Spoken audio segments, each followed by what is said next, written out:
Diese Show wird euch präsentiert von Newton Artworks. And don't forget, like, subscribe and hit the bell.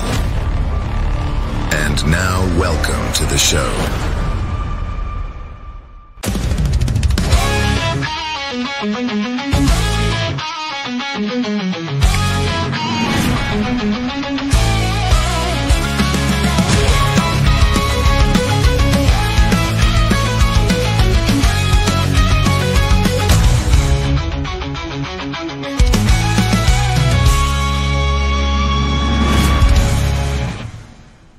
Hi Metalheads, willkommen zu Metalheads Forever Show Nummer 907 am 8.4.2025. Schön, dass ihr dabei seid zur nächsten Double Feature Show. Heute mit zwei geilen Bands, eine aus der Schweiz und eine aus Finnland.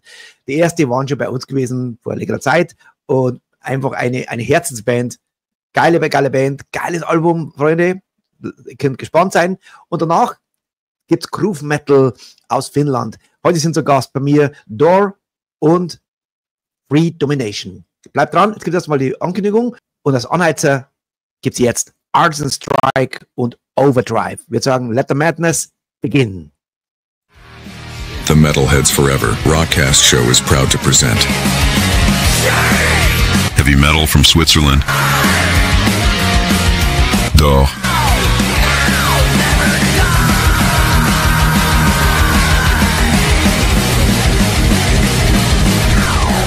And in the double feature interview, groove metal from Finland.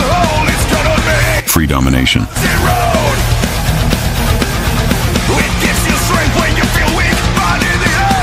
Don't miss the interviews with this fantastic bands. The Metalheads Forever Rockcast show salutes you.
Das waren Artisan Strike und Overdrive. Und jetzt gibt es unseren ersten Headliner von 2 Headlinern. Und zwar Door, den neuesten Song. Und zwar Her Name Was Alice. Danach begrüße ich Andy, Marcel und Dave im Interview.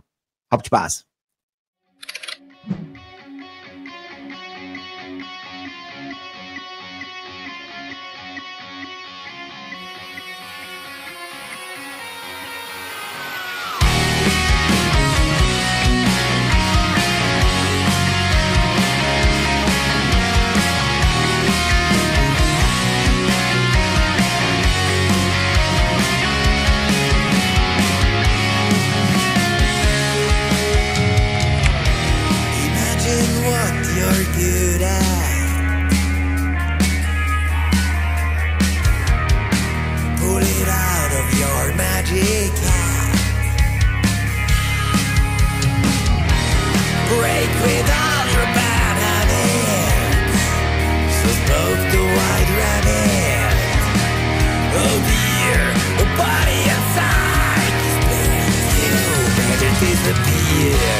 And now, welcome to the show aus der Schweiz. Wiederkehrende Täter. Willkommen Andy, Marcel und Dave von Door.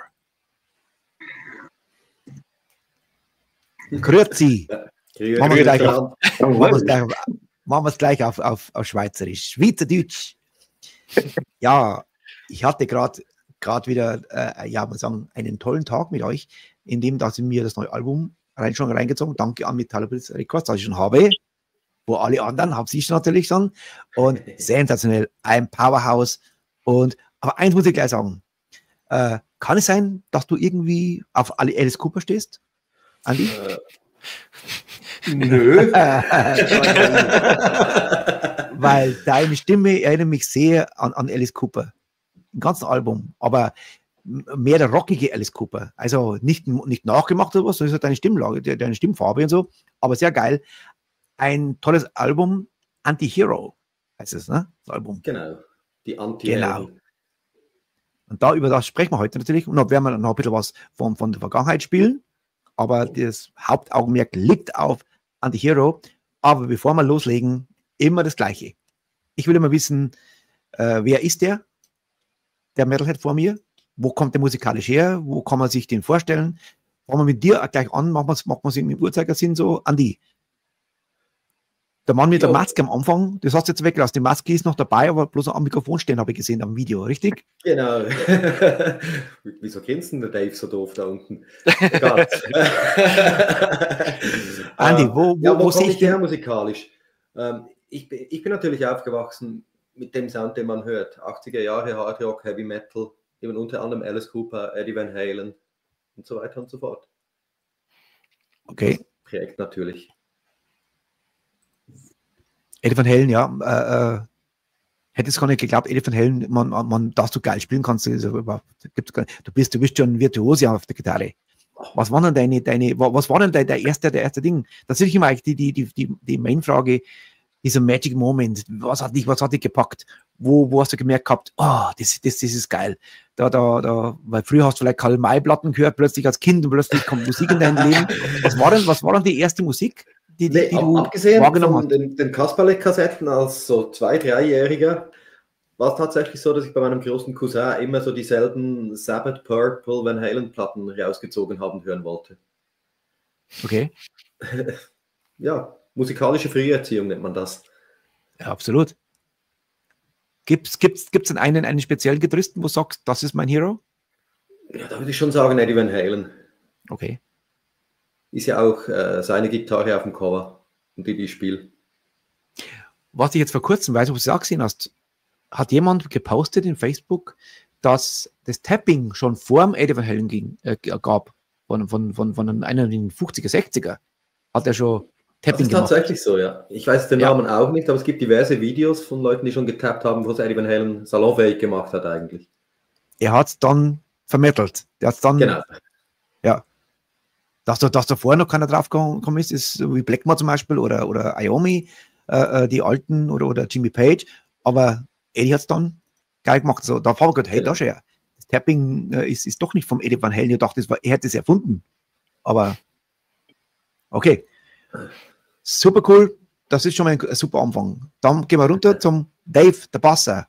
Ja, bei mir hat es eigentlich ähnlich ausgesehen, also weniger Eddie Van Halen und so und mehr Creator und Iron Maiden und Judas Priest in der Primarschule. Und ich glaube, das allererste Musikding, das ich mich erinnern kann, war ZZ Top. Das Musikvideo mit den Monster Trucks. Da war ich, keine Ahnung, 3 oder 4 oder so etwas.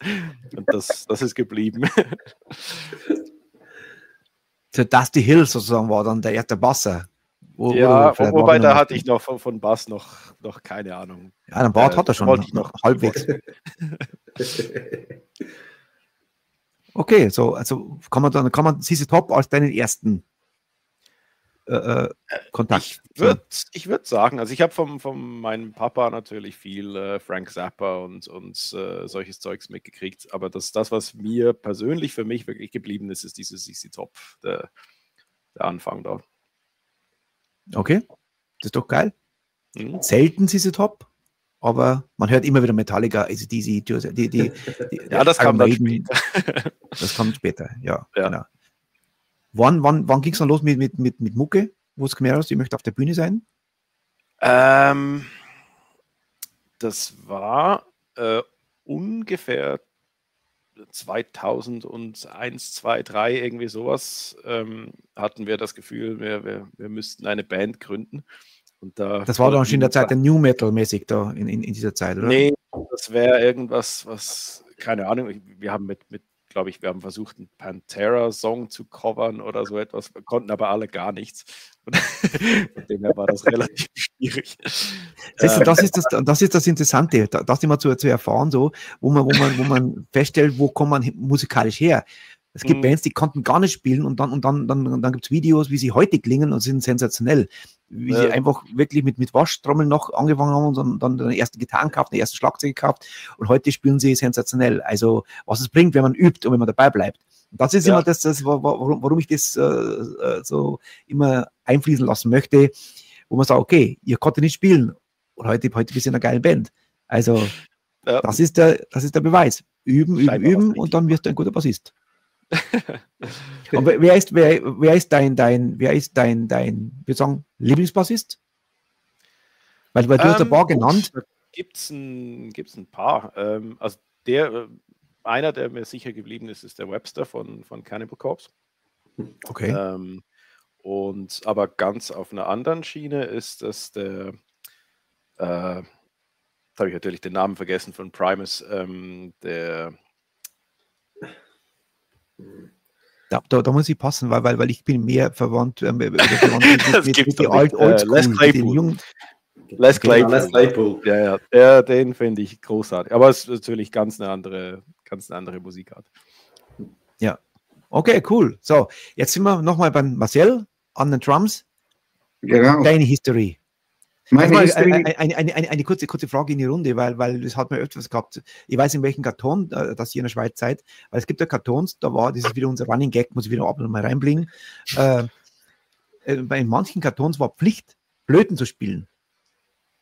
Ja, genau. Blockflöte. Ja, Blockflöte. Genau. Ja. Wir haben wieder zwei.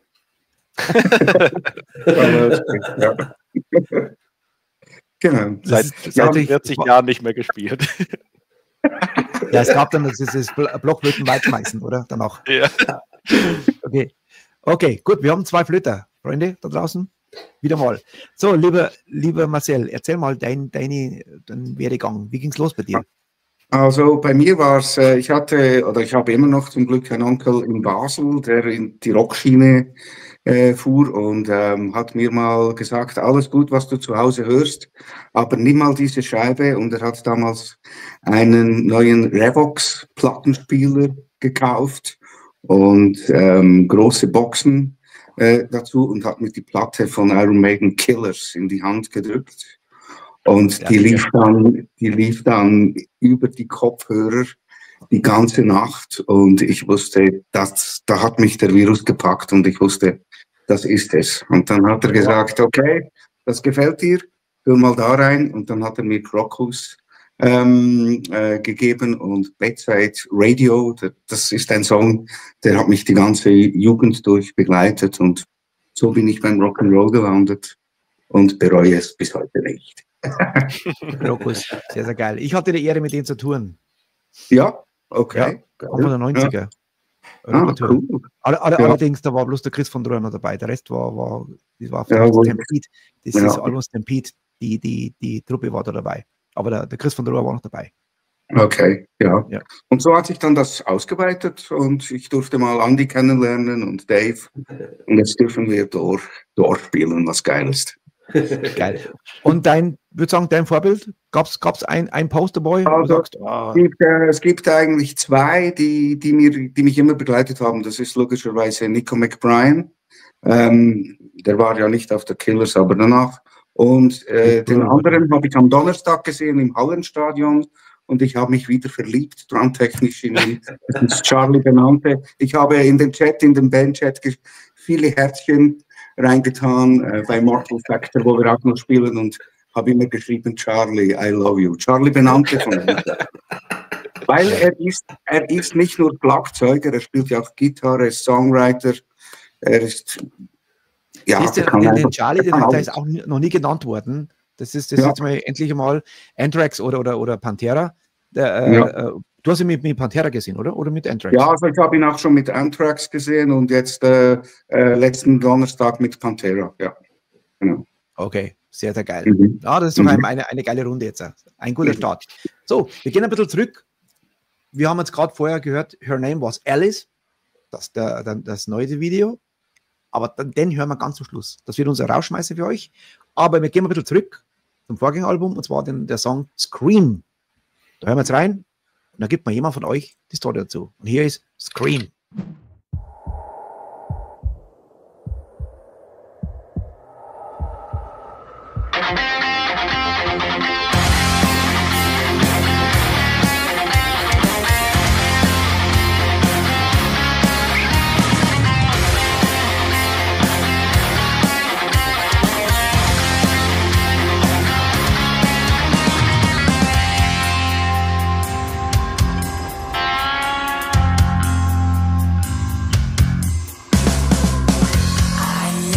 Scratching at your window, I am here when the lights turned off. I am the shiver and a fear in your eyes. Oh, I can't get enough. Just in your head, in your closet, even under your bed. I kiss you gently when you wake up in sweat. I want you to be scared. Just turn around if you dare. I wanna hear you scream. It feels good to be afraid. Scream, that's how the game is played. Scream in anger, lust and pain. Scream and I will remain.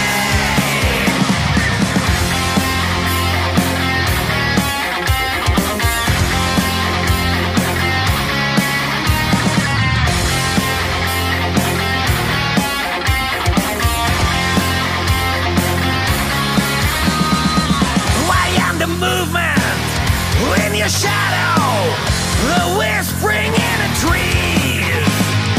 I am the man behind the mask, the hand that holds a knife. Just damn to be alive. I want you to be scared. Turn around if you dare. I wanna hear you scream. It feels good to be afraid. Scream, that's how the game is played. Scream in anger, lust and pain. Scream and I will remain.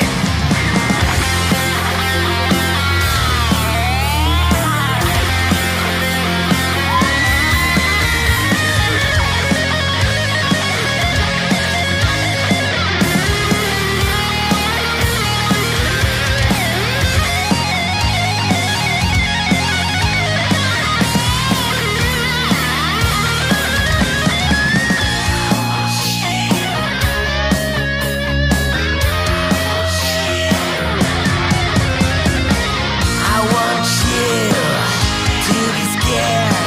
Just turn around if you dare. I wanna hear you scream. It feels good to be afraid. Scream, that's how the game is played. Scream in anger, lust and pain. Scream and I will remain. I'm the boogeyman, close to you again. Boogeyman.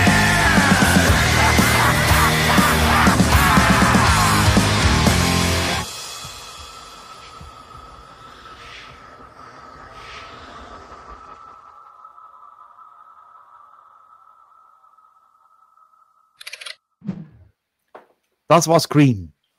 Andy, der Mann mit der Maske. Schon mal geil. Genau, die Maske. Die goldene Maske. Die goldene Maske, wo wir uns anfangs hinter versteckt haben, damit man uns nicht erkennt. Warum Wobei sie eigentlich? War das nur so ein Werbegag oder was war da der Grund? Jein, es war mehr so nicht, also für mich persönlich war es nicht als Sänger erkannt zu werden, weil da ist ja die erste Band, wo ich als Leadsänger auftrete. Und auch ein bisschen so die Verbindungen zu ehemaligen Bands zu kappen. Nach dem Motto, hör mal, hier ist was Neues, scheiß dir auf, wer dahinter steckt. Das war so die Grundidee da bei Rage Unbound. Bei Scream haben wir ja dann das Geheimnis gelüftet. Da war sie die Vorreiter mit der Mask Singer sozusagen. So, Scream, was ist da die Backstory dazu? Die Backstory ist relativ simpel. Der Song ist entstanden, irgendjemand hat mal einen Post gemacht, wie man die Synthes hinkriegt von Hasch von Gotthard. Die so Moog-Synths. Und im Studio habe ich dann ein bisschen damit rumexperimentiert, drüber gejammt und der Song ist entstanden. Textlich ist dann halt mehr die Vorliebe für alte 80er Jahre Horrorfilme zutage gekommen. Also es gibt auch diesen viel Horrorfilm Scream. Nee, nicht mal den Film Scream. Du siehst ja auch im Clip selber, da ist ja der Freddy Krüger-Handschuh ist drin, wir haben Jason drin, wir haben so ein bisschen das Waldhütten oder das Cabin in the Woods, Evil Dead Feeling drin, wir haben Zombies drin, wir haben uns drin, was es auch nicht weniger gruselig macht. Einfach so eine Spaßnummer, so im Stile der 80er, 90er Jahre Alice Cooper Songs halt auch. Da haben wir wieder Alice Cooper. Ich hab's ja gesagt, das ohne dass bei ich dem das Song gewusst ist habe. ganz extrem. Die Stimme. Genau, da habe ich es auch gerade beim Pre-Chorus bewusst ausgereizt mit der Stimme. Wie nah komme ich da ran? Ja, das habe ich nicht gewusst, aber drum bin ich jetzt froh, dass ich das gesagt habe überhaupt. Weil heute habe ich mir das neue Album angehört, das Antiheroes, da dachte ich mir, wow, das hat so einen Alice Cooper-Vibe. Das ist der junge Alice Cooper eigentlich, also perfekt. Ohne dass das jetzt jemand nachmacht. Okay. Da hast du noch probiert nachzumachen, ne? Aber ich glaube, genau, das war da ganz bewusst. Bei der neuen Scheibe, muss ich jetzt sagen, habe ich das Gefühl, dass dein eigener Stil ist. Ja, kann man so sagen. Ich habe natürlich ein bisschen Erfahrung gesammelt als Sänger und dann halt bei der Produktion auch ganz bewusst bei Her Name Was Alice oder Disarming Elegance insbesondere auch neue Stimmfarben gesucht und ausprobiert. Was geht noch? Wie kann ich noch singen? Da reden wir später nochmal drüber, weil das wird unser Rausschmeißer. Genau, damit mir auch selber gefällt. Dann gehen wir noch gleich mal rein ins Album jetzt, ins Neue, und zwar mit Shapeshifter. Da gehen wir rein. Erstmal das Video, dann eine Story. Hier ist Shapeshifter.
Shapeshifter, the story please.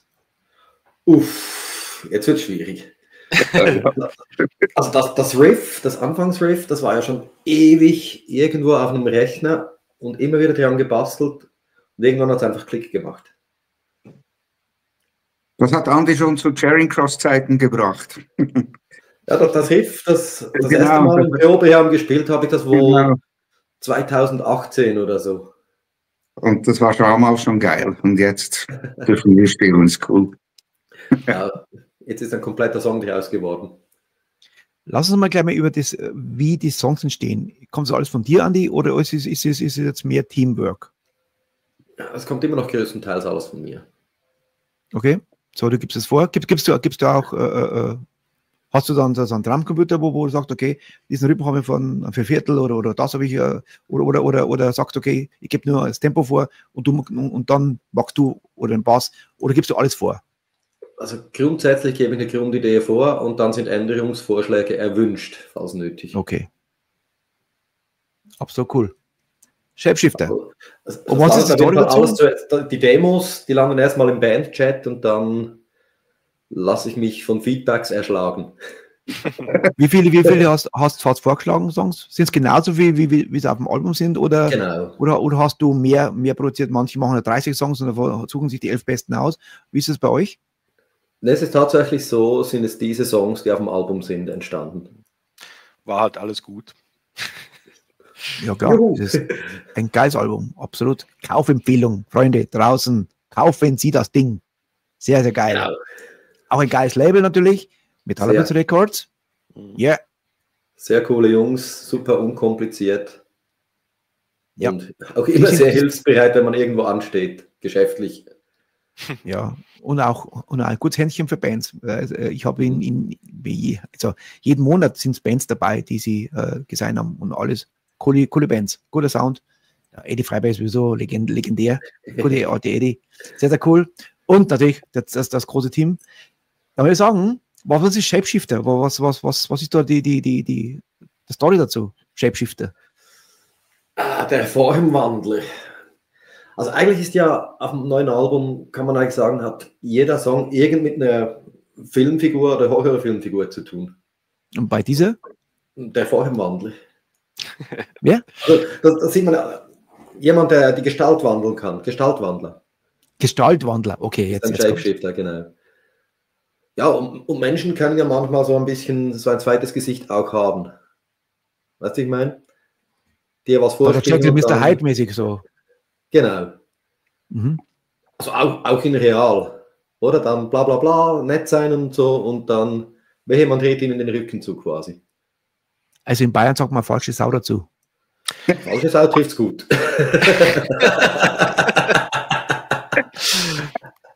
Ja, müssen wir schon das Horn bei den Hörnern packen hier. Also die Stier bei den Hörnern packen, nicht das Horn. Okay? Shapeshifter, ja. Sehr, sehr geil. Ja, ich liebe diese, wenn drei von der Band sofort loslachen, dann ist es ein guter Also, Shapeshifter in Klammern, die falsche Sau. So, gehen wir nochmal zurück. Einmal müssen wir noch zurückgehen in den Vorgänger, und zwar Rage Unbound. Auch ein sehr geiler Song. Und den hören wir jetzt an. Und dann bin ich gespannt, was doch die Story dazu ist. Hier ist Rage Unbound.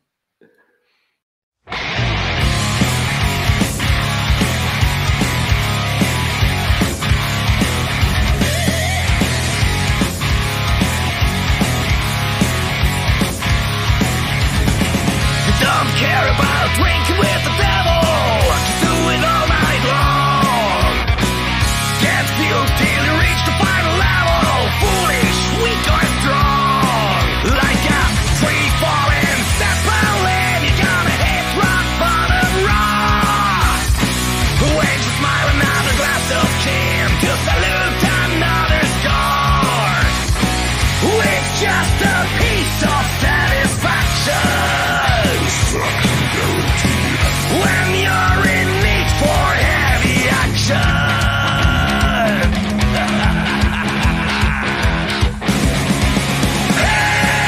Hellraiser, you one hot-blooded child. Hellraiser, always running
unimpressed, best never rest.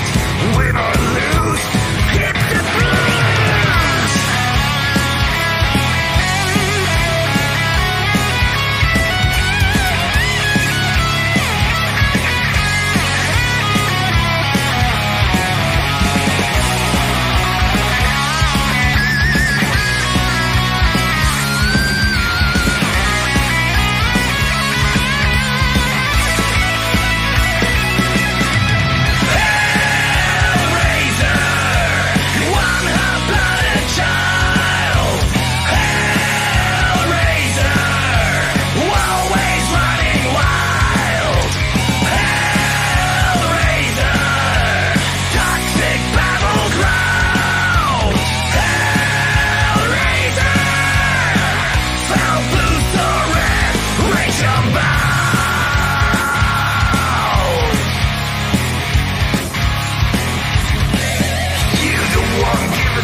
Rage Unbound. Vom Vorgängeralbum. Auch ein sehr geiler Song. Ist auch ein sehr starkes Album. Für mich noch, wenn ich so reingehört habe, so noch in der Finderphase irgendwie so, da, wo es hingeht in die Richtung. Und beim Antihero ist es schon, da merkt schon, das ist jetzt ausgereift und geformt. Siehst du es auch so? Ja, das trifft eigentlich ganz gut, weil bei Rage Unbound, als ich mit dem Komponieren, mit dem Songwriting begann, da stand die Band ja ursprünglich noch gar nicht. Also die ersten 2 Singles, die sind ja eigentlich dann rausgekommen ohne die komplette Band im Rücken. Also jetzt kann ich es ja verraten, im Rage Unbound Video, die Aufnahme von der Stage, da siehst du den Speaker, den Marcel und vorne 3-mal mich selber. Aha. Weil, dass der Marcel dabei war, das war von Anfang an klar. Und ja, den Rest der Geschichte, wie das dann entstanden ist, kannst du gleich erzählen. Du hast ja da getrickst, Marcel. Erzähl mal, Marcel. Wie es entstanden ist am Schluss, ja, also das war, wir spielen, ja, es war eigentlich logisch. Also wir haben ja mit Charing Cross zusammengespielt und Andy hat mir schon bald mal gesagt, dass er neue Songs im Petto hat, die ich anhören durfte und ich habe dann während einer Probe von Mortal Factor, wo ich mit Dave spiele schon seit längerem, einen Song von Andy mal abgespielt und habe einfach mal so ein bisschen auf Anstupsen von Andy gefragt, hey Jungs, könnt ihr euch das vorstellen, diesen Sound auch zu spielen, ohne zu wissen, dass Andy im Hintergrund steht, also für diesen Song. Und alle drei haben gesagt. Er hat das wirklich nicht gesagt. Er hat einfach den Song abgespielt und gesagt, so, wie findet ihr das? Ohne zu sagen, wer dahinter. Es würde die Möglichkeit bestehen, mit Mortal Factor die Backing-Band für dort zu sein und so ist das Ganze entstanden und seither machen wir Musik zusammen und Andy ist gleich in unserem Programm eingezogen bei Mortal Factor. Genau, eingezogen und hat die Jungs festgekettet. Genau. Mir hat es damals schon gefallen, der Andi war ja schon mal da gewesen und zwar Show Nummer 392. Am 12.07.2022. So schnell vergehen jetzt 3 Jahre. Ne? Unglaublich, oder? Das war übrigens das längste Interview, das ich jemals gegeben habe. Weil wir haben ja fast 3,5 Stunden gequatscht. Ja, diese Zeiten sind vorbei. So ja, aber total geil. Das geht halt gar nicht mehr mit 2 Bands pro Abend. Ja, klar. Ja. Okay, was jetzt kommt, meine lieben Freunde. Jetzt gibt es ein Medley, das von mir gemacht worden ist. Kleiner Support für euch. Also mal reinhören, das ganze Album. Jeder Refrain wird jetzt angespielt. Und wir sagen, hier ist von Antihero das Medley. Here we go.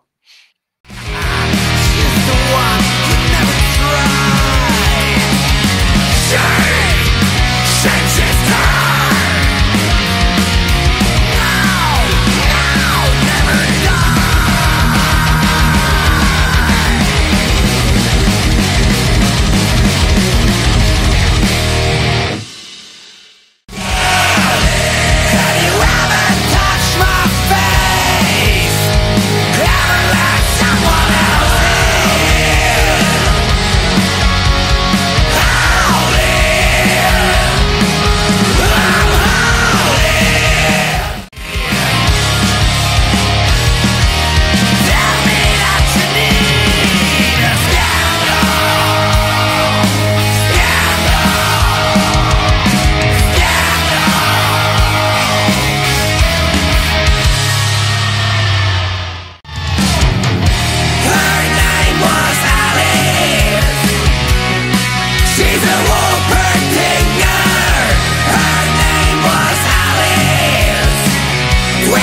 So, das war's Medley für Antihero. Jetzt habt ihr schon gehört, was für geile Kracher da drauf sind. Ein Album wieder, was ich jetzt ohne zu übertreiben sagen kann, da ist kein Filler drauf, alles Killer. Jeder Song ist sensationell. Auch die Produktion ist, da muss man es mal erwähnen, wo habt ihr produziert? Keller. Du, auch gemastert und gemischt? Selfmade. Gemischt, ja, gemastert nicht. Wo hast du gemastert? Gemastert hat der Rob Wieso, das ist der Schlagzeuger von Magma Ocean. Okay. Der produziert neben Musik machen, produziert und mastert er auch. Ist ein guter Kumpel von uns. Und ja, absolute Gratulation. Geiler Sound. Da passiert noch sehr viel. Beim Mastern passiert ganz viel. Da kann man viel kaputt machen oder man kann das Ganze nochmal, das habe ich selber erlebt, als ich im Studio jetzt war, im letzten Jahr. Und habe dann zum ersten Mal in meinem Leben war ich beim Master mit dabei gewesen. Ich habe es bloß immer abgegeben, das Zeug. Und diesmal war ich dabei gesessen, was man das machen kann. Das ist unglaublich. Das ist schon ziemlich geil. Wo du noch mal die Gitarrensound zum Beispiel verändern kannst, wo ein bisschen muffig war, so der Sound, noch ein bisschen klarer. Und dann, dann haben wir gleich Bogner, Lenny, Marshall, da hat der Orange, suchen wir uns Beste aus und so, weißt du, die ganzen Plugins, so Wahnsinn. Und da kann man noch so viel rausholen. Auch Stimme. Das klingt aber schon mehr nach Mix als nach Master. Bei Master ist ja eigentlich nur noch die Stereospur, da kannst du ja nicht mehr die Gitarren-Amps ersetzen. Ja, klar. Aber er hat ja gemixt und gemastert.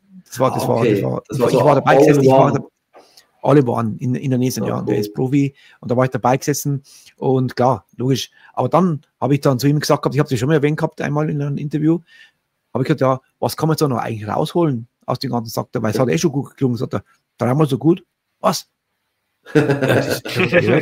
Zweimal mindestens so gut, wie es jetzt gerade klingt. So, boah. Und dann war es wirklich so, Halleluja, das ist ja richtig, was man da noch rausholen kann. Unglaublich. Ja, das ist definitiv so. So, wir gehen in die letzte Runde. Wir haben noch zwei. Also einmal hören wir einen neuen Song und dann einmal nochmal den ersten. Wir hören jetzt Howling. Wir sagen, here we go. Hier ist Howling.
Das war Howling. Und jetzt bin ich gespannt, was da die Story dazu ist. Das war, glaube ich, einer der letzten Songs, der noch entstanden ist, oder? Der Dave hat gemeint, es braucht noch was Böses. Mhm. Und ich habe gedacht, es braucht noch etwas im Mittempo-Bereich. Und irgendwie mit dem, speziell mit diesem heulenden Gitarrensound, da hat er dann gerade wunderbar gepasst. Und der Gitarrensound hat dann auch die Idee gebracht für The Howling, die Werwolf-Geschichte. Mhm. Eigentlich. Sehr, sehr geil. Das erklärt jetzt schon den Song. Genau, kurz und bündig. Dann würde ich sagen, jetzt machen wir jetzt mal ein Foto. Das ist mir ganz wichtig. Ich würde sagen, ich zähle bis 3 und ihr macht kurz eine Attacke, was schon, oder whatever. Seid ihr bereit? Jupp. Und 1, 2, 3.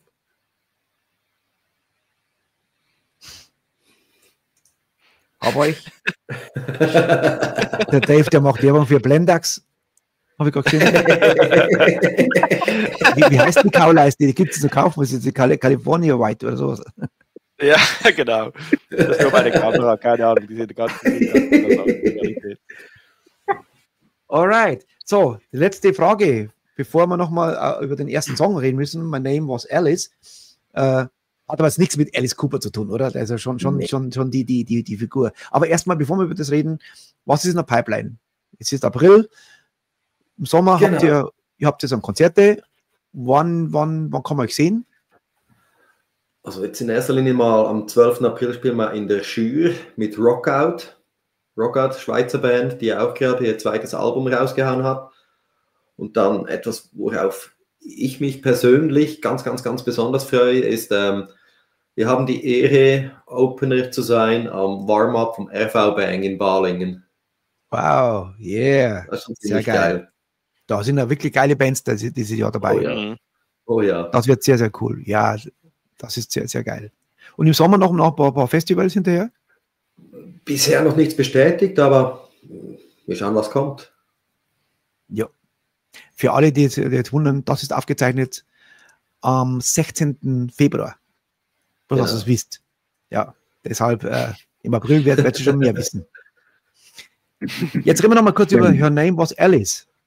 Dann entlasse ich euch in die Nacht oder whatever. Ja, ziemlich hell bei uns. Bei mir ist es, bei euch ist es 3:57 Uhr am Nachmittag und bei mir ist es in der Nacht schon.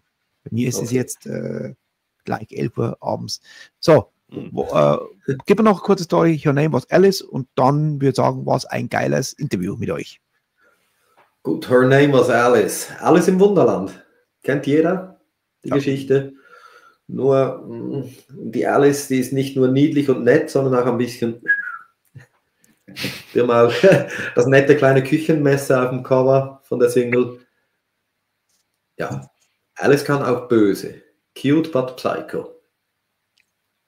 Das haben Smokey auch schon erkannt. Who the fuck is Alice? Ja. Genau. Genau. Ja, und wenn man der Alice mal zu nahe kam, dann, nun ja, kriegt man es zurück. Sehr geil.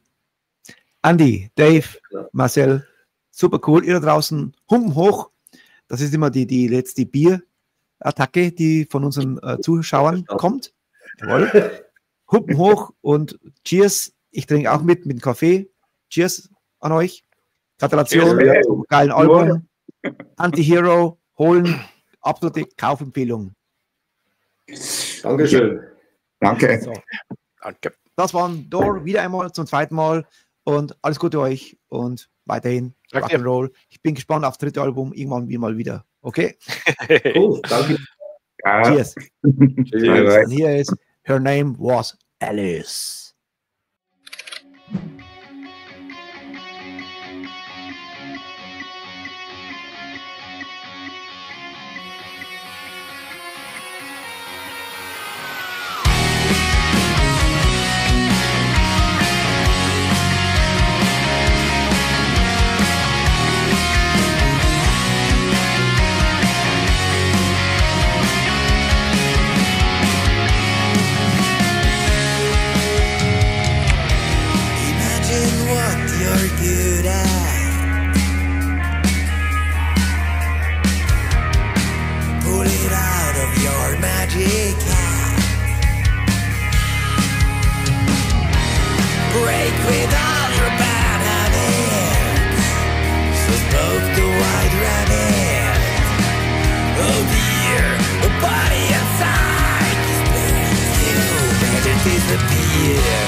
This is Metalheads Forever.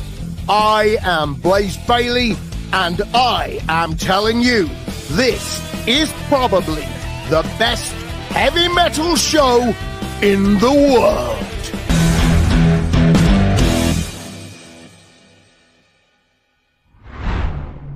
Willkommen zum zweiten Teil der Sendung und jetzt geht's nach Finnland, Freunde, mit einem geilen Sound, geile Band, Freedomination mit einem geilen Song und zwar Sin Road und danach begrüße ich Jukka und Timo von Freedomination. Hier ist Sin Road.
And now, all the way from Finland, Freedomination, here is Jukka and Timo. Hi there, gentlemen. Hey, Hello. what's up? Greetings. Finland. How's the weather in Finland? Is it colder than in Germany or rest of Europe? How is It's been a warm winter. It's warm winter? It's what not is even warm? freezing at the moment. It's Okay. just above zero. Okay. Oh, that is not cold. All right. Yeah. Very cool. Freedomination. We have some cool songs to hear, and that's what we talk today. We just heard Sin Road. This will be your kickout song. That means we talk about this song right in the end. And what I do now, I always want to know the same question. I want to know where the Metalhead come from. What was the first taste in music? What was the first contact to rock and roll? That is my what was the first drummer you so Jukka, we start with you. You on the drums? Yeah. Can you remember? So you are brothers, by the way. Who is the older one? You're the older one? Timo's the older one. Timo's the older one. I just look older. Yeah. Yeah, everybody says that. maybe you follow him first, you know. But that we find out. So give me your first contact to rock and roll. What was the first music you ever discovered? My first contact to rock and roll. I'm thinking it probably was, my cousin was a big Iron Maiden fan, or our cousin. So when I was like 6 years old, I would have heard some Iron Maiden albums he was playing, and I was pretty much immediately hooked. The Iron Maiden with Cliff Burr or with Nico McBrain? That would have been, I think, Live After Death. That's kind Nico of McBrain, stuff. Yeah. That is definitely, yeah. Other than that, I think we were listening to a lot of punk rock around those times as well, but I can't remember which one came first. Was it Iron Maiden or the Ramones? So in the end, it was rock and roll. That is the most important. Yeah, that's right. So can we say Nico McBrain was your first crush, your first drummer you idolized? Well, I didn't really get into drums until a lot later. I was like, I think 15 or 16 years old when I started playing the drums. Okay. So I didn't really have any that big drum influences. I guess Nico McBrain would have been one I knew by name, but yeah. Mm-hmm. Okay. And then later on, when you are in drumming? Later on, when I started playing, it would have been, I think, Dave Lombardo and Gene Hoglan and Martin Lopez from Opeth made a big he had a big influence on me. Yeah, cool. All right. Yeah, that's a good start. Iron Maiden is always a good start. I love this. Because so Timo, give me your story. You're the guitar player. You're the vocalist in the band. Yes. Okay. And so what was your first action?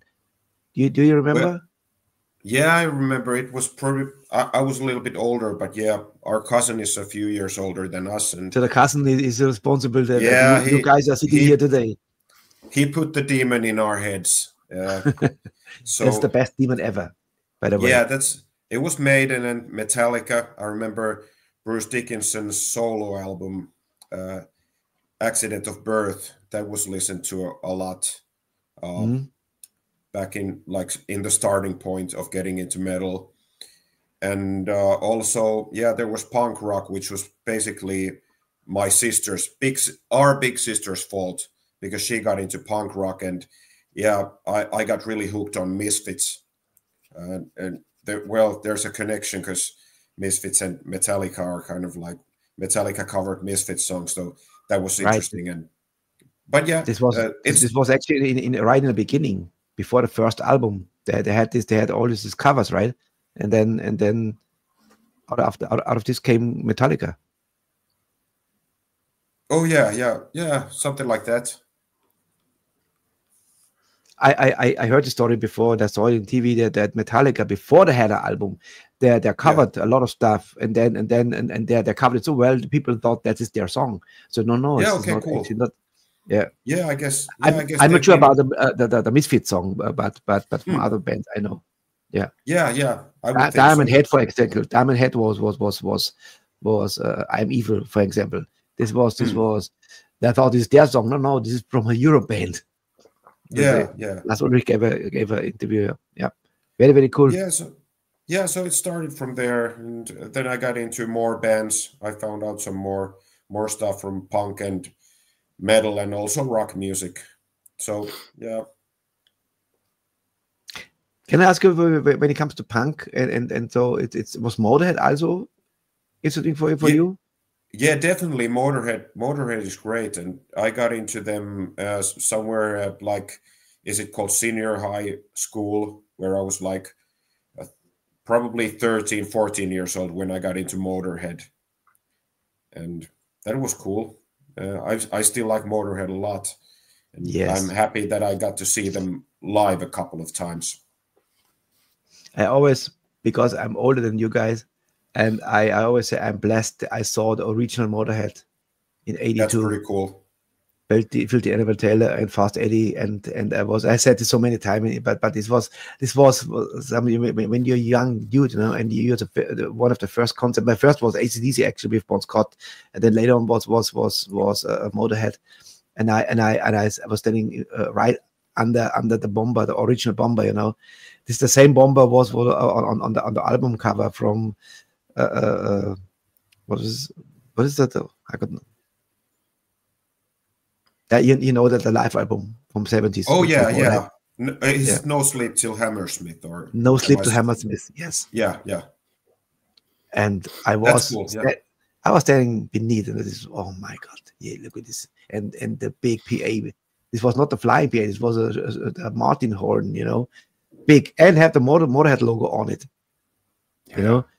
You have big walls left and right, and this was like you are in awe. Say, boy, what a big PA, big Martin horns, big, crazy, and crazy loud.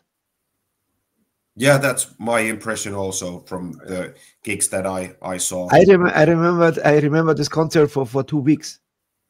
It was ringing in the ears, yeah. Everything louder than everything else. Yeah, holy cow! But it was absolutely. It was right in front of me. LME could actually nearly touched him so close. Cool time. All right. So we heard before Sin Road. Now we hear the Raven. Let's listen to Raven first, and then you give me the story to Raven. The Raven. Okay. Yes. Yeah. Here's the Raven. Sounds good.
That was the Raven. So who writes the lyrics? Is it you, Timo? Yes, I wrote the lyrics. Okay. So is there a special story, special connection to the Raven? It's slightly based on the Edgar Allan Poe poem about the Raven, but altogether it's a kind of like a mixture of things that I got in my head, writing the music and trying to form lyrics that had a cool vibe. So it's loosely based on the poem. Yeah. Okay. So it was a bit my fault. I put a little bit more volume on the microphone. It is out. Oh. No problem. Okay. Great song. Yeah, and thanks. we go right to the next one. The next one will be Heaven Sent. And once again, let's play first. Listen first to the song. Give me a story right after this. Here is Heaven Sent.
That was Heaven Sent. So who gives me a story from you? Well, the Heaven Sent was it's a song we've been playing for a long time before we actually went to the studio. I think it had a lot of project names. I can't remember any of the other names it used to have during like the composition or the songwriting phase. A working title. Yeah, but there's something about the intro, the way it starts with the big hits, da da da da, that just it's just a really catchy way to start. So it was one of the only songs that that we played for a long time at the rehearsal room before we went into the studio, and before we actually reformed the band after a couple years break we took. So that was this brings you to the question. Actually, it's the right time now. When Freedomination started? I think we started playing originally in 2010 or something like 2008. that. We started in 2008. We released our first EP, or demo EP in 2010. Mm-hmm. And then, yeah, that's. I guess that's where I got the 2010 from. Yeah. And then you had a break. You said. Yeah, we played for about, I think, until 2017, 2018, and then 2017. Yeah. Then we took a few years break. We joined up with another band. Me and Timo both played for Demonstrator for a couple years. Mm-hmm. And then eventually we kind of just felt like playing Freedomination again, because Demonstrator was kind of more thrash metal. It was very straightforward and very heavy. We felt like doing something a little bit more melodic and artistic again. So yeah, I must say when I listen to Synthroad, for example, I say, holy shit, they're very heavy. They're cool. I love it, you know. And then listen to other songs. So, yeah, great to hear. Yes. Yeah, Heaven Sent is there a backstory to Heaven Sent? Like a special meaning? Yeah, I can tell you that there's a little meaning in the lyrics. It's kind of it's got this kind of religious vibe in a way. It's about a kid who's growing up and has some kind of a faith in God, and then he starts getting these more evil kinds of thoughts growing up, and then he's thinking that he's going to hell. So it's this kind of a story about that. And I thought it was fun, and the lyrics are pretty fun. And I also thought that the name Heaven Sent is kind of nice, because probably some metalheads will think, is this some kind of a Christian song or something? No, it's not. But it's got to do with religion. Okay. So from Stairway to Heaven to Highway to Hell. Exactly. Yeah, that's right. Yeah. Very cool. All right. Cool song. The next one is an older one called RFID. What does it mean, RFID? What's it short for? It's like, is it like a radio frequency identification device or something like that? It's the common thing you use in crime detection devices when you walk out of the shop with stuff. It's one of those. But he writes the lyrics, so he can tell you more. Okay, yeah, I can tell you the story. It's to me, it's kind of funny lyrics, but it's cool. It's got to do with microchips, and there's these ideas of having people microchipped, and then kind of the microchips taking some kind of control over people, and it's like this. The microchip is kind of the devil, and then devil is giving you orders in the form of an implantable device, like the lyrics say. So I guess you are the guy who loves science fiction and horror. Yeah, sure. A lot, yeah. Yeah, I get it. Yeah. When I see all the lyrics, it goes to this. So Edgar Allan Poe, a little bit darker, you know, and then science fiction and horror. Yeah, very cool. Yeah, so definitely. That kind of stuff. You know what? And now you told us about the story. Now we listen and we watch and listen to the song. Here is RFID. Yeah.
Yeah, RFID. I got it now. That is cool. Cool stuff. Before we come to the last song, the first one is now the last song. We make first a picture. We need a picture for Facebook and Instagram, and would say, I count to 3. Give me some horns or whatever, and 1, 2, 3. Yeah, that's so dumb. He looks like this is your picture. Don't blame me. I know. This was a Finnish Viking, Cool. Yeah. I last Wednesday I had an interview with a bandmate of mine. In the 90s I worked with him, and he makes like all things like this. I say, why you look always you have somebody who works on your prostate, He's a okay, and cut again. All right, my friends, we have one more song to talk about, but before we talk, what is in the pipeline? That is also our next question. Are you on the road? Or are you working on a new album? What's going on in the camp of Freedomination? Jukka, do you want to answer, or am I saying something? Yeah, I mean, well, I can say we're trying to play some more shows. We have one show, I think, at the moment lined up, but hopefully some more soon-ish. We're also kind of writing new material. It's not very far yet, but always making new material for the next album, which hopefully will get released a little bit faster than this one and the previous ones. But same direction, same. Yeah, it's similar. Yeah, it's definitely. I mean, I think every band evolves. After every release, there's going to be some differences. You're going to find some new influences that you can't necessarily even notice what kind of music you've been listening to since the last recording. But that's always going to have some sort of effect in what kind of stuff you write. So yeah, for sure. Cool. So Sin Road is the last song before we play. I want to know, what's the story to Sin Road? What is a Sin Road?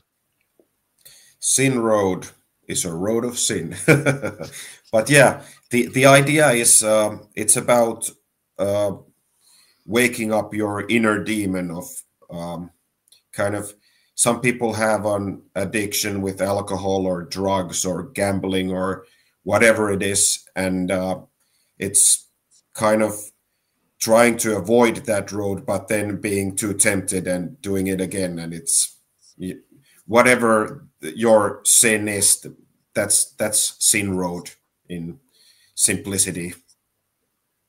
Don't go to the Sin Road. That's Sin Road. It's dangerous, because I went this road before, and now 27 years I'm sober, so never touched alcohol again. So I was on this road. I know what you're talking about. Okay, so, that's not a good idea. Yeah. Yeah, it's better without, I can tell you. Timo, Jukka, thank you so much for this short interview and the great songs. And absolutely, thanks for having us. When you have a new album, please call me again. Come back to and we want to listen and see. Okay? Cool. Yeah, we'll do. Absolutely. Thank you so much, ladies and Gentlemen. Ihr da draußen, das war Freedomination von Finnland und hoch mit den Humpen und ein Barbiere ausgeteilt. This was for my German viewers. They give you a round of beer. It's always our appreciation beer in the end, like mochis. You see a lot of beers, and I think you like beer in Finland, right? Yeah, we do. yeah. Just had a couple yesterday. Trying to stay off the Sin Road, though. Yeah. Thank you so much. Here is one more time, Sin Road. I salute you. Rock and roll. Cheers. See you Cheers. later. Bye. See y'all.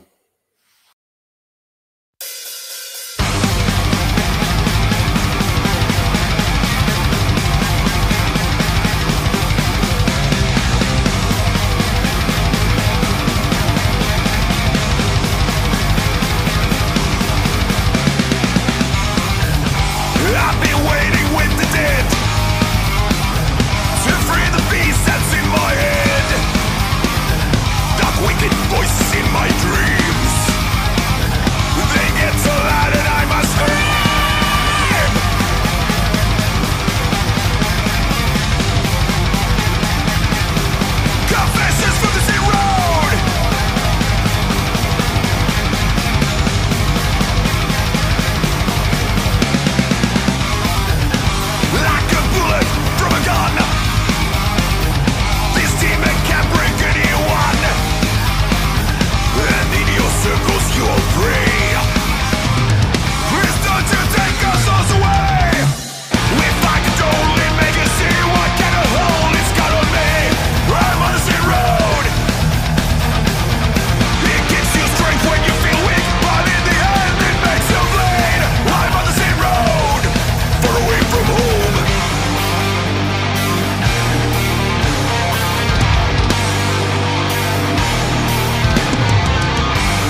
The Metalheads Forever Rockcast show is proud to present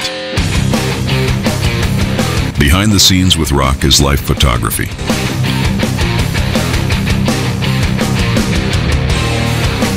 Don't miss this special show. The Metalheads Forever Rockcast show salutes you.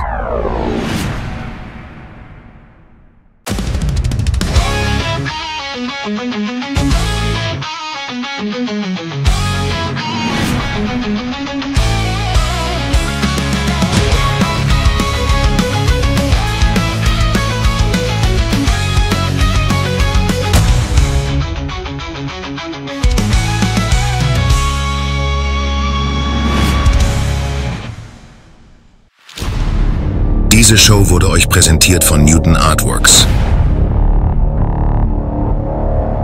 And don't forget, like, subscribe, and hit the bell. Thank you for watching. We salute you.